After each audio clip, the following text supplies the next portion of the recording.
सुप्रभात, हरे कृष्णा, राधे राधे, हर हर महादेव। आशा करती हूँ कि आप सभी स्वस्थ होंगे और अच्छा जीवन जी रहे होंगे। तो आज पहला उपवास है। मैं सुबह जल्दी उठ गई थी, तकरीबन 3:30 बजे स्नान कर चुकी हूँ। अब मैं जा रही हूँ ज्योति प्रज्वलित करने अपने मंदिर में। फिर मैं जाऊँगी महादेव मंदिर, यहीं घर के पास है। तो चले, थोड़ा थोड़ा ना उजाला हो रहा है, तो हम जल्दी से पूजा करके आते हैं और अपना व्रत का संकल्प लेते हैं, क्योंकि आज हम सभी का व्रत होगा, उपवास होगा। तो चले संकल्प लेते हैं। मेरा कैमरा कुछ ऐसा है कि शायद आपको ढंग से ना दिखे। बहुत ही बारिश चली हुई है और ये मैंने सामान रखा है और किस तरीके से मैं पकड़ी हूँ ना, ये तो मुझे ही पता है। चले, मंदिर आने ही वाला है। ये देखिए, बारिश से थोड़े फूल मेरे ख़राब हो रहे हैं। इसमें बड़ी बहार आई हुई है, देखिए किस तरीके से, कितने सुंदर बहार आई है इन फूलों में। लेकिन वैसे कुछ ही देर की मेहमान है, क्योंकि हिमाचल में बारिश से बहुत बहुत ज़्यादा बुरा हाल है। ब्यास नदी इतने रौद्र रूप में मैं कल देखने गई थी, हो सकेगा तो मैं क्लिप डाल दूँगी उधर की, पर बुरा हाल है। और बस यही प्रार्थना है महादेव से कि बस अब ये बारिश ख़त्म हो जाए। अभी देखिए लगातार बारिश हो रही है, लगातार बारिश, बिल्कुल काले बादल हैं। कहीं से भी आशा नहीं है कि सूर्यदेव निकल आए। पता नहीं कब तक बाहर निकलेंगे सूर्यदेव इन बादलों के पीछे से। ब्रोनो भी बस मेरे साथ खेलने आया है। और आज सुबह सुबह हर जगह चारों तरफ से इतनी पॉजिटिविटी आ रही है, क्योंकि हर तरफ भगवान शिव के भजन लगे हुए हैं। तो बहुत ही अच्छा लग रहा है और स्वयं मैंने भी लगाए हैं।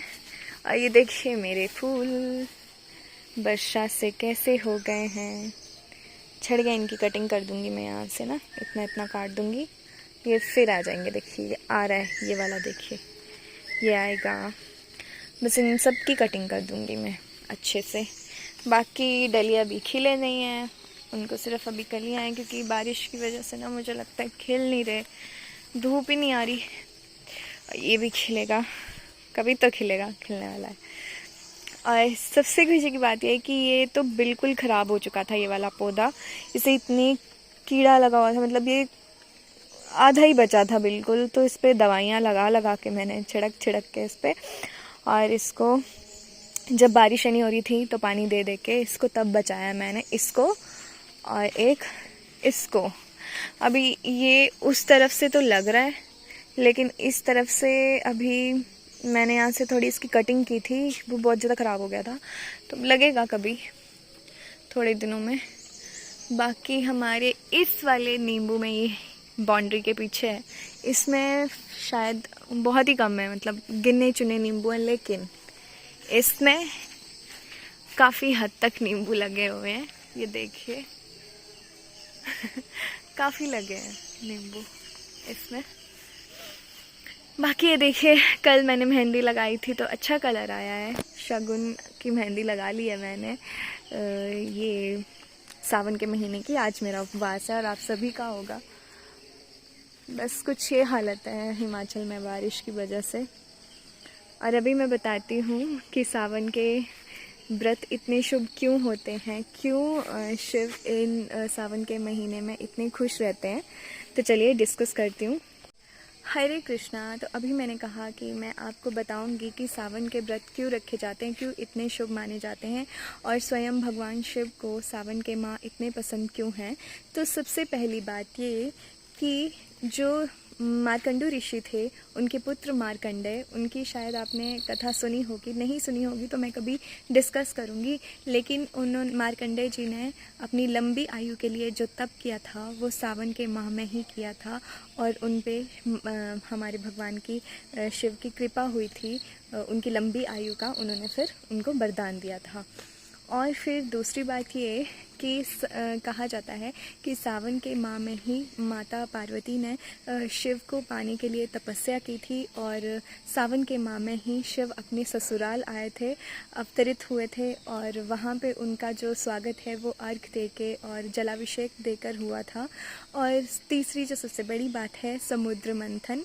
जब समुद्र मंथन के दौरान जब भगवान शिव ने विष पान किया था, तब जब उनके गले तक विष पहुंचा था तो उनको ना जलन बहुत ज़्यादा बढ़ गई थी। इतनी ज़्यादा जलन हो रही थी कि सभी देवी देवताओं ने आके उन पे जल चढ़ाया कि उनकी जलन शांत हो। और फिर आई माता पार्वती, जिन्होंने अपना हाथ रखकर अपने आप को शिव की कंठी पे बिठाया कि ताकि वो जो उनका विष है वो नीचे ना उतरे और उनका जो जलन थी वो शांत हो गई। इस तरीके से इसलिए भी सावन का महीना बहुत बहुत महत्वपूर्ण होता है।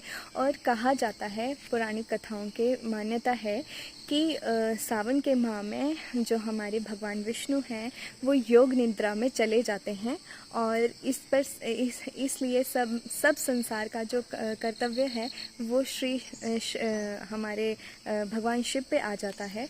और भगवान शिव हमारे भोलेनाथ हैं, तो इसलिए कहा जाता है कि अगर आप सावन के माह में आप व्रत करते हो और सच्चे दिल से शिव भगवान को याद करते हो तो आपकी मनोकामना भोलेनाथ अवश्य पूरी करते हैं। तो कुछ यही जो हैं जो किस्से हैं जो मुझे बहुत अच्छे से पता हैं। तो आशा करती हूँ कि आपको समझ आया होगा कि क्यों हम व्रत करते हैं, किस लिए भगवान शिव को यह महीना पसंद है सावन का। और इस बार जैसे कि मैंने आपको कल बताया कि ये जो सावन मास है इस बार 19 वर्ष बाद आया है, जो कि 59 दिन का है। और हमारे पास पूरे 8 सोमवार हैं जहाँ हम शिव जी की जल चढ़ा के अच्छे से सच्चे मन से पूजा कर सकते हैं और उन्हें प्रसन्न कर सकते हैं। तो हर हर महादेव, हर हर शिव शंभू, जय भोलेनाथ।